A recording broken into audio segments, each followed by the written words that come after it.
합정도, 카페일거리, 라멘 명소, 그리고 메세나폴리스가 있는 동네. 저에게는 이 정도의 인식이 합정을 가리켰습니다.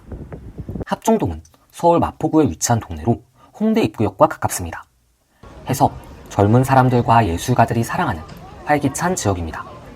한강과 인접해 있어 자연과 도심이 어우러지는 풍경을 자랑하며 2호선과 6호선이 지나는 합정역을 중심으로 교통도 매우 편리합니다.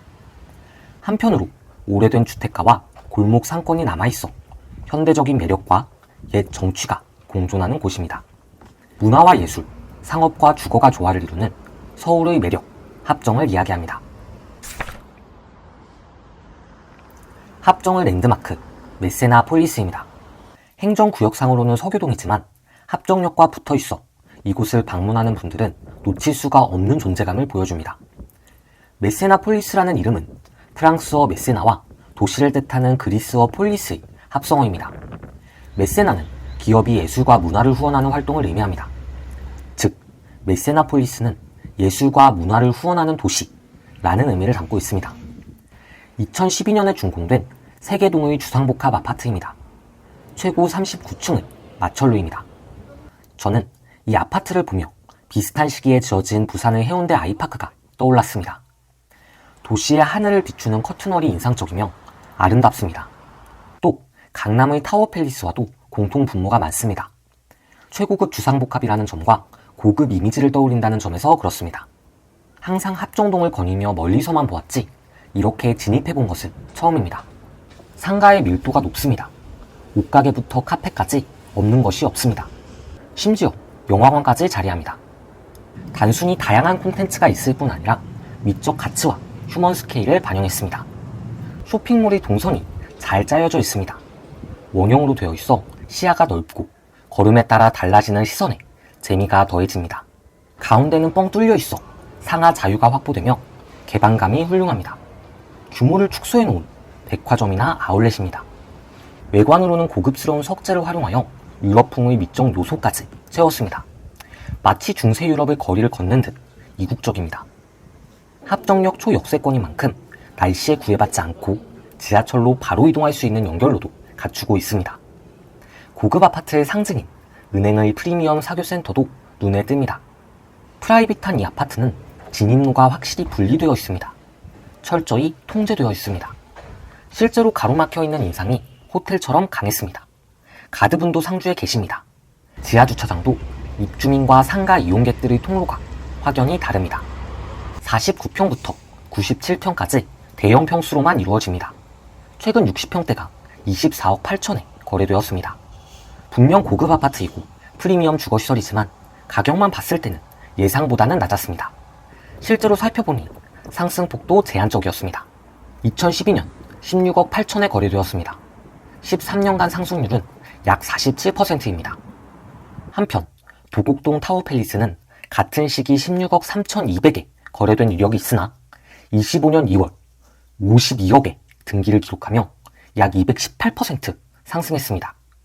완공 당시에는 타워팰리스와 어깨를 나란히 하던 메세나폴리스가 지금은 타워팰리스의 반토막으로도 키를 맞추지 못하고 있습니다. 약간의 오차와 매물의 특수성을 고려하더라도 뼈아픈 차이입니다. 강력한 보안과 방송국 접근성으로 연예인 아파트로도 유명합니다. 트로트 스타 임영웅이 이곳 펜트하우스를 51억에 매입했습니다. 방송 클러스터가 있는 상황과 가까운 것이 이유 중 하나인 것으로 보입니다. 메세나폴리스는 전월세 수요가 굉장히 높고 전세가율도 76.6%에 육박합니다. 타워팰리스는 학군과 주거지역으로 둘러싸여 있어 더 복합적인 수요가 있습니다. 반면 메세나폴리스는 일반적인 4인 가구가 거주하기에는 학군이 약하고 상업적 성격이 너무 강해 상승세가 제한적이라고 생각합니다. 어디까지나 일반적인 4인 가구에게 메세나폴리스는 심지어 마포 프레스티지 자이보다 매력이 약합니다. 메세나폴리스의 비중이 길어졌는데 더불어 합정이 자랑하는 대표 선수입니다. 마포 한강 푸르지오. 1차는 2015년에 2차는 2016년에 준공되었습니다. 메세나폴리스와는 달리 33평의 중형 평수가 있습니다. 한강이 보이는 고층 세대는 17억, 저층 세대는 15억쯤에 거래됩니다. 일단 단지를 둘러보면 메세나폴리스와 굉장히 유사하다는 것을 알 수 있습니다. 주상복합 아파트이고 저층부에는 상가가 위치합니다. 상가의 구조나 상가를 잇는 보행로 등이 굉장히 비슷합니다. 하긴 훌륭한 선례를 옆에 두고 굳이 다른 설계를 고집할 이유는 없습니다. 하지만 구별되는 부분도 있습니다. 외관이나 보안 등에 있어 차이가 많이 납니다. 화려한 커튼홀의 메세나 폴리스와 달리 마포 한강 푸르지오는 평범한 아파트입니다. 어디에서나 볼 수 있는 흔한 푸르지오 아파트입니다. 단지 조금 높고 합정역이라는 유동인구가 많은 곳에 위치하여 눈에 잘 띄일 뿐입니다. 외지인이 메세나 폴리스를 보기 위해 이곳을 왔다는 것은 그래 뭐 말이 되지만 마포 한강 푸르지오는 서울의 흔한 아파트이니 랜드마크적 성격이 약합니다. 보안도 상당히 허술합니다. 상주하고 있는 가드도 없고 출입구도 빈약한 모습인데 어디까지나 메세나 폴리스와 비교해서 그렇다는 것이고 그냥 일반적인 아파트와 다름이 없습니다. 메세나 폴리스가 탄탄하게 묶은 신발끈이라면 마포 한강 푸르지오는 살짝 느슨한 신발끈의 모습입니다. 다만 상업시설은 메세나 폴리스 못지 않습니다. 교보문고가 있고 병원도 많습니다. 따라서 앞에서 설명한 차이점을 제외하면 메세나 폴리스와 상당히 유사한 수요층과 생활 환경을 가지고 있습니다. 마지막으로 합정동의 재개발입니다. 합정동 369일원 빌라가 아파트로 변했을 때의 잠재력이 굉장히 높은 지역입니다. 군데군데 신축 리모델링 건물이 있습니다. 신속 통합기획으로 동의서를 거뒀다가 모아타운으로 선회해서 선정도 되었습니다. 땅 모양을 잘 다듬어서 재개발의 문을 두드리고 있습니다. 하지만 실현 가능성이 높아 보이지는 않습니다. 세 가지 이유입니다. 첫째, 노후도입니다. 재개발의 최소 요건은 충족하겠지만 사업성이 높은 노후도에 도달하지는 못합니다. 성수동의 노후도이고 한남동의 노후도입니다. 이 정도로는 늙어야 스스로를 무너뜨릴 수 있습니다. 둘째는 핫플레이스화되는 상권입니다. 인스타와 유튜브에서 바이럴되는 가게들이 많습니다. 이 가게들을 방문하기 위해 서울과 그 근교에서 많은 사람들이 찾아옵니다. 이 수요를 모두 등지고 재개발에 몰두할 수 있을지 의문이 듭니다. 또 워낙 이런 수요가 많기 때문에 재개발을 포기하고 상권 수익으로 선회하는 건물들도 있을 것 같아 재개발의 단일 대우도 깨지기 쉽습니다. 셋째는 문화재의 존재입니다. 이 재개발 구역 아래로는 절두산 순교 성지가 있습니다. 저는 몰랐지만 이곳으로 가는 길을 묻는 어른이 계실 정도로 찾는 분들이 많은 문화재입니다. 역사적 가치가 높습니다. 따라서 한강 방향으로 고도 제한이 있습니다. 재개발 구역이 문화재를 접했을 때의 비극은 세운 4구역이 너무나 잘 보여줍니다. 종묘 방향으로 엄격한 고도 제한이 적용되어 건물을 높이 짓지 못하고 상업적 가치를 극대화하지 못합니다. 이런 난관들을 막대한 세대수와 체급으로 극복해야 하는데 모아타운으로 잘게 쪼개지니 더 가능성이 낮습니다. 재개발의 현실은 뒤로하고 임장을 다니면서 느낀 것은 역시 하얀색 신축 빌라가 꽤 많다는 것입니다. 빨간색 구축의 벽돌집도 많지만 군데군데의 신축 건물도 많습니다. 막상 와보니 깔끔한 새 건물과 유명한 가게들이 더 눈에 밟혔습니다. 그 유명한 가게들을 등지면 굉장히 한적한 동네가 따뜻히 맞이해줍니다. 앳되고 다정한 거리와 풍경입니다. 강변타운이라는 연립주택은 그 위치가 참 절묘하여 따닥따닥 붙어있는데 하나의 작은 그들만의 마을 같습니다. 저 같은 외지인이 오래 머물러 이곳의 평화를 깨고 싶지 않은 마음에 서둘러 발걸음을 재촉해 나갔습니다. 합정역은 서울 지하철 2호선과 6호선이 교차하는 환승역입니다. 서울의 주요 업무지구로의 접근성이 뛰어납니다. 강남역까지는 36분이 걸리고 시청역까지는 11분밖에 걸리지 않습니다. 또 여의도까지도 1회 환승을 거쳐 14분이면 도착합니다. 버스 정류장 플랫폼도 크게 조성되어 있습니다. 광역버스와 간선버스, 지선버스 등 다양한 버스가 운행 중입니다. 경기 서부권에 사는 분들은 이 장소가 익숙하실 텐데 김포, 인천 등으로 이동하는 광역버스도 이곳 합정역을 지납니다. 도로교통의 측면에서도 매우 중요한 요충지입니다. 월드컵로와 양화로가 교차하는 합정역 사거리는 지역의 핵심 교통 허브로 복잡한 교통량을 보입니다. 월드컵로를 따라 북쪽으로 이동하면 월드컵 경기장 방향으로 연결되고 동쪽으로는 6호선을 따라 상수역과 광흥창역 방향으로 이어집니다. 양화로는 홍대 방향과 양화대교로 연결됩니다. 한강변에 위치하기 때문에 올림픽대로와 강변북로 모두 빠르게 이용할 수 있으며 자차를 통한 여의도 접근성도 매우 우수합니다.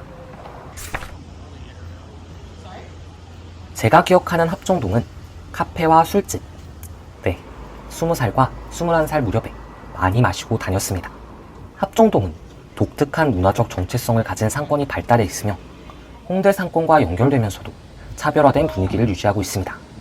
홍대보다는 조금 성숙하고 한남보다는 영합니다. 합정역 부근과 서교동으로 이어지는 거리에는 트렌디한 카페와 레스토랑, 소규모 부티크샵들이 밀집해 있어 젊은 층의 발길이 끊이지 않습니다. 임장 중 점심으로 라멘을 먹으려고 했는데 유명한 맛집들은 모두 웨이팅이 기본이었습니다. 동네를 더 둘러본 후에 한산해진 3시쯤 다시 방문에 들어갔습니다. 맛을 보니 훌륭했고 저같이 혼밥하는 젊은 사람들이 많았습니다. 메세나폴리스몰 그리고 딜라이트 스퀘어를 제외하면 집적된 상업시설은 없습니다. 그보다는 지역 내 골목골목 유명 맛집들이 숨어 있습니다. 그 맛집들을 찾고 나만의 즐겨찾기를 색칠하는 재미가 합정동에는 있습니다. 트렌디한 식당들과 문화, 합정의 정체성입니다. 업무시설로는 합정역의 KB 손해보험 건물과 세아타워가 있습니다. 세아그룹은 철강을 특화로 한 기업 집단으로 2023년 기준 세계 서열 42위에 위치합니다. 합정동은 도심 속에서도 풍부한 자연환경을 누릴 수 있습니다. 한강이 바로 앞에 위치하기 때문에 강변을 따라 조성된 공원과 산책로가 있습니다. 그러나 한강은 유명한 공원들과 비교하기는 머쓱합니다. 산책로의 수준으로 조성되어 있으며 앉아 쉴 수 있는 벤치 몇 개가 전부입니다. 한편으로 번잡한 시설들이 없어 자연으로서의 한강 자체, 나의 것의 한강을 관찰할 수 있습니다. 건너편에는 선유도 공원과 여의도가 눈에 들어옵니다. 한강변의 산책로보다도 저는 성지라고 불리는 절두산공원이 더 인상에 남습니다. 지도로 보기에는 회색빛의 박물관 같은 느낌이지만 실제로 방문하면 녹음의 푸르른 모습입니다. 머리를 자른다는 뜻의 절두산은 수많은 한국 천주교 신자들이 박해를 당하고 처형당한 장소입니다. 1967년 병인박해 100주년을 맞아 박물관을 비롯한 기념 성지가 조성되었습니다. 천주교 신자는 아니지만 신성하고 역사적인 공간에서 뜻깊은 시간을 보냈습니다. 김대건 신부님의 동상도 참 포근했습니다. 합정동의 부동산 시장은 고전에 왔습니다. 전통적인 주거 수요와 거리가 멀었습니다. 오히려 상업시설로 번성하고 있습니다. 재개발 가능성 측면에서는 일부 지역이 재개발 구역으로 지정되어 있으나 추진은 쉽지 않을 것으로 보입니다. 합정 역세권에서 진행되고 있는 공사는 더더욱 합정의 주거 기능을 약화시킬 것으로 보입니다. 오히려 망원동의 개발 가능성이 높다고 보여집니다.